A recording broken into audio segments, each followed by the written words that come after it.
a horse I could ride, but this is a hairy-hooved demon from hell. You see how he hates me? He is frightened by my French voice and thinks I am his enemy because I am not an uncouth sauvage like you Americans. My good friend Pavel here has no such aversion to accents, do you, mon grand trésor? I cooed to my own mount, named for Pavel Pestel, a Decembrist martyr. Perhaps you should pick a French name for him and persuade him that he is French also. In the end, Frenchie and the others became, if not expert, then at least adequate horsemen.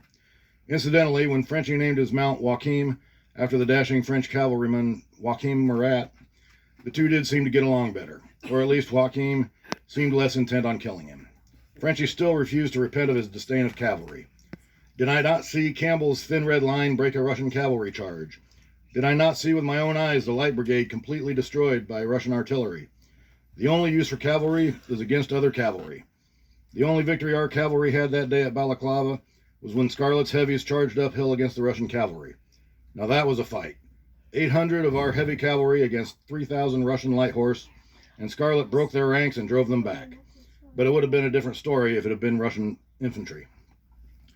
Useless or not, I said, I'd rather ride than march. If I'm going to fight, I'd rather not be exhausted first.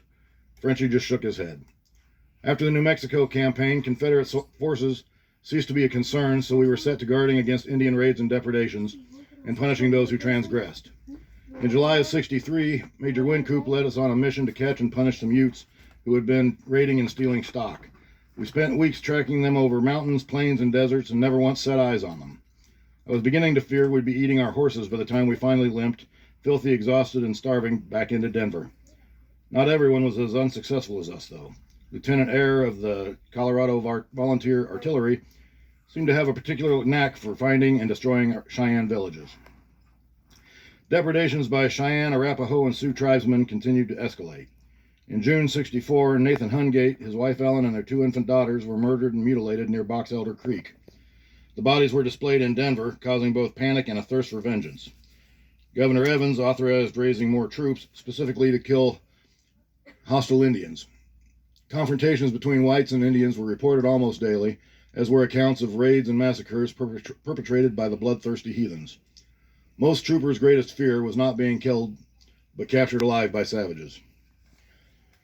In early September, 3 Cheyenne rode into Fort Lyon with letters from Chief Black Kettle, offering to make peace and return some white prisoners he had. Major Wynkoop spent a few days questioning them through an interpreter, John Smith, to determine offer. His wife and Eaglehead were held in cells where they were the object of much curiosity. One Eye was a tall, heavy-set, stately gentleman of about 50, with one steely eye and immense dignity. For the most part, he ignored us all completely except for Smith, with whom he frequently conversed.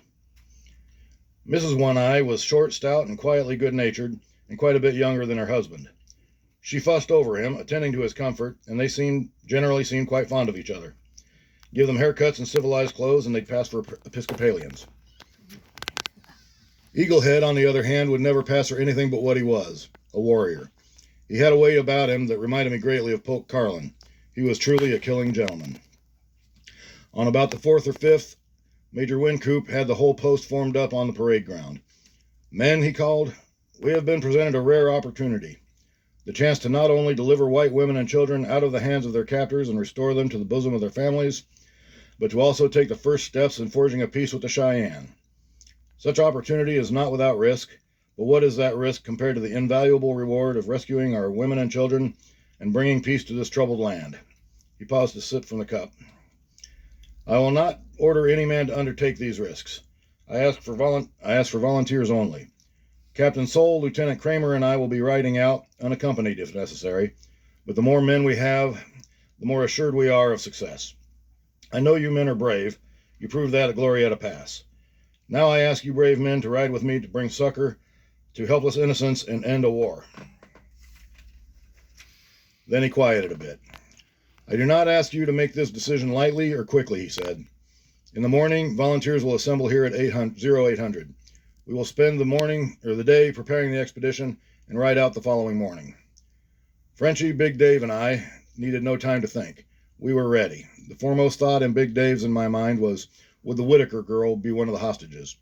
She had never been far from our thoughts, and the Hungate massacre and other depredations provided a constant reminder. After a day of getting outfitted, including making sure we swapped our unreliable Star carbines for Springfields, about 130 of us rode out. Frenchie and I, along with a couple of other fellows, were assigned to guard the Cheyenne prisoners. The translator, Uncle John Smith, a broad-shouldered, barrel-chested man of middle age with a life of experience with the Cheyenne, rode with us, and I began to pick up some of the Cheyenne language and their sign language as well. On the morning of the fourth day, we were nearing the village when we were confronted by what looked like about 1,000 very excited Cheyenne drawn up in line of battle, howling for our blood. It would have been wonderful to see all those colorfully and grotesquely painted and feathered fighters, shouting, brandishing rifles and handguns, bows and arrows, long lances, and vicious war clubs, their eagle bone whistles sounding like the shrieks of the damned, while their painted ponies danced and lunged, stirring up great clouds of dust, if it hadn't been so terrifying. Mon Dieu, said an awestruck Frenchie, we'll earn our pay today. I doubted we'd live long enough to draw our pay. Major Wynkoop called for the prisoners to be brought to the front. The men were put in order, and we reluctantly advanced a bit further toward the screaming horde. Smith, said the major, send One Eye out with a message for Black Kettle that we're here to make peace and receive white prisoners. Also, make it clear to him that if they attack, his wife and friend will be the first to die. The old chief rode out, holding up his hands and shouting, and disappeared through their lines. The warriors' behavior was unaffected. If anything, their taunts and challenges heightened. Some dashed in close and then veered off, while others approached close enough to tap troopers with sticks or open hands. Frenchie and a few of the more experienced men kept their cool, but even they looked very concerned. The rest of us were sheet white and sweating, clutching our weapons with white-knuckled grips. The officers and NCOs desperately watched to ensure that no trooper did anything to escalate things. Keep your heads, mes amis, called Frenchie. They are only trying to frighten you. They're doing a doggone good job of it, someone retorted. After what felt like hours, the warriors parted, and a tall, gaunt man with prominent cheekbones and braids wrapped in leather rode through the line, accompanied by One Eye. He shouted something at us. That's Black Kettle, Major, said Uncle John. He's asking what we want. Darn the man, swore Wynkoop. He's the one who asked us to come. Is that what you want me to tell him? Of course not. The major considered a moment. Tell him we've come to talk. More shouting between Uncle John and Black Kettle. He wants to know why you brought so many soldiers if you only want to talk. Tell him we came to talk, but we'll fight if necessary. This went on for a while until Black Kettle agreed to take Wynkoop to his village. Surrounded by warriors, we advanced another couple miles and were ordered to make camp. Wynkoop, Uncle John, and a few of the officers left with Black Kettle, One Eye, and the bulk of the warriors. The rest stayed and kept an eye on us. You can bet we kept a close eye on them. The major hadn't been gone long when a large group of warriors returned. The officers and NCOs, conscious that trouble here would spell doom for Major Wynkoop and the others at the council, warned us to keep calm and not start anything. Soon, painted warriors were swaggering through the camp, examining us, our equipment, helping themselves to our supplies, and trying to pick fights. Many prowled through the camp with arrows at the ready. Some even cursed us in English. They outnumbered us about 5 to 1, and concern for the major was replaced with concern for ourselves. A scuffle broke out near the howitzers as crews were pushed back from the guns, and warriors began looting the supply wagon. An officer galloped off in the direction the major had ridden. We had no thought of fighting. Our only chance was to stay cool and hope that they were only testing us. We were setting up our shoulders when an angry warrior pulled out a knife and slashed a nearby trooper's shoulder half. With an oath, the hot-headed young soldier reached for his revolver, and the warrior pulled his knife back to strike. Several others raised their bows, ready to turn the young fool into a pincushion. I thought we were dead, but Frenchie tackled the trooper, and I leapt between them and the Indian with my hands clasped in front of me, palm to palm, right hand on top, praying that this was the correct Cheyenne sign for peace. The warrior laughed scornfully and walked away. The other warriors laughed as well, but lowered their bows. Later, when I had time to think about what I'd done, my legs would fail and leave me shaking on the ground. Nom de Dieu. Control yourself, you fool, Frenchie hissed at the trooper. Do you want to kill us all over a piece of canvas? The trooper sank to his knees, shaking. Oh, God, I'm sorry, Frenchie. Calm yourself, mon ami. There's no harm done yet, but think before you act. A short time later, Black Kettle rode into camp shouting at the warriors, who complained bitterly but mounted and rode away, firing the prairie behind them. They needn't have bothered. Nothing on earth could have induced us to follow them. We hurriedly moved camp about 10 miles, and it took quite a bit of effort from the officers and NCOs to get us to stop there.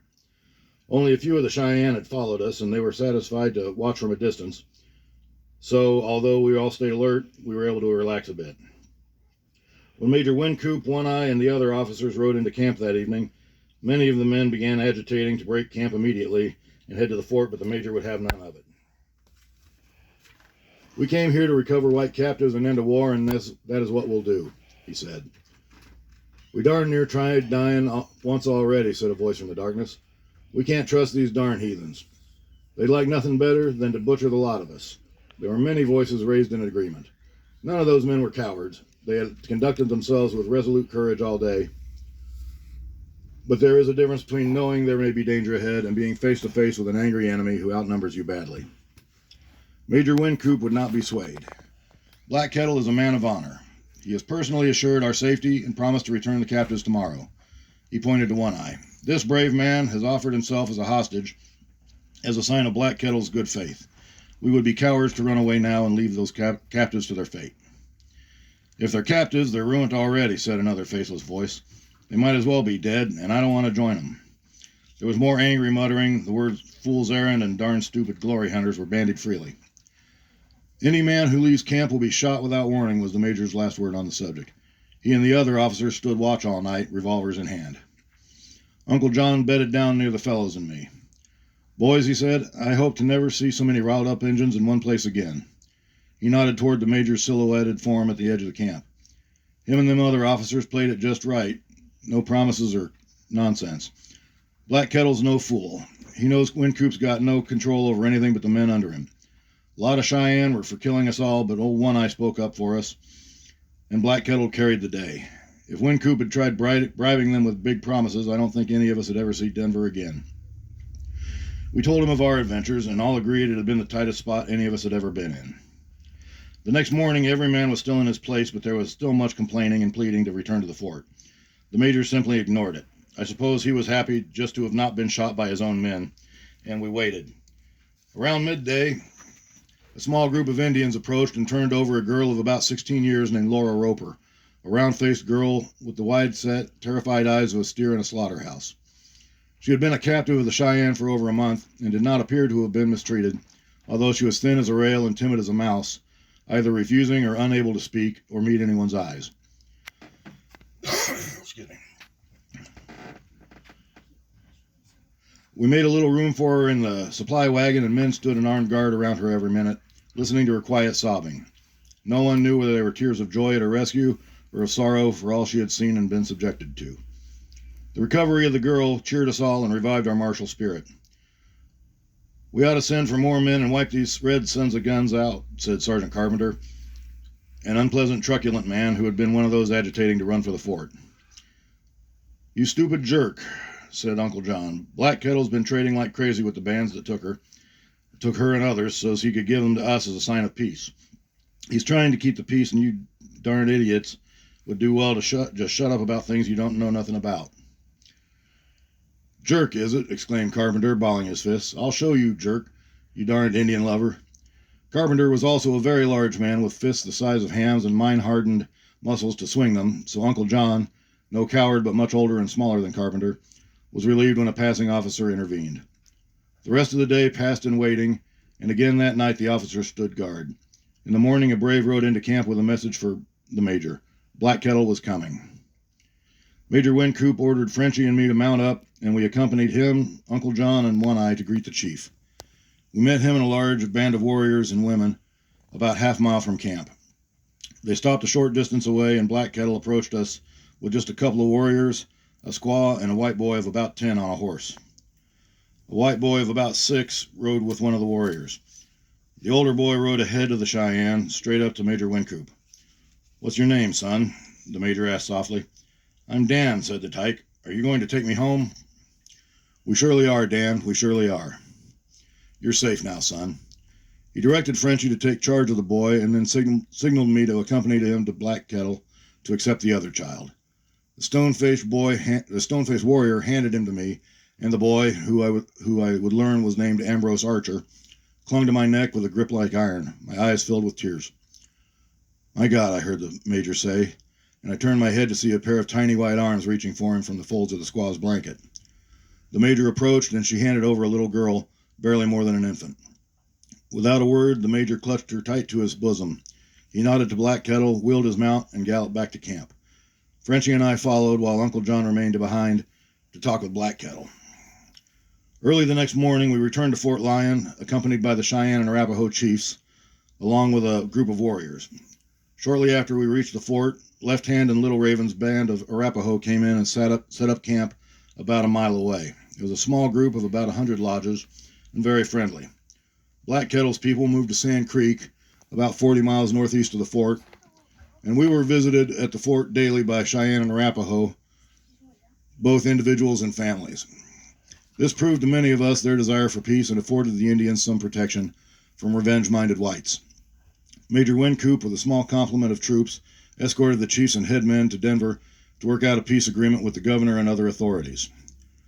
Our return to Fort Lyon with those unfortunate children remains one of the proudest moments of my life, and the only instance of my time in the Army that I am truly proud of. Sadly, fate wasn't finished with the children. Danny Marble and the 3-year-old Isabella Eubanks, although healthy when rescued, both died soon after. Isabella within a couple of weeks of arriving in Denver, and Danny of typhus at Camp Weld in November while waiting to be sent back east to relatives. As far as I know, Laura Roper and little Ambrose Asher are still alive, and I pray happy.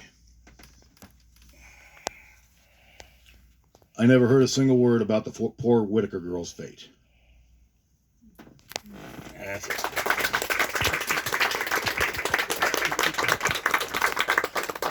Thank you so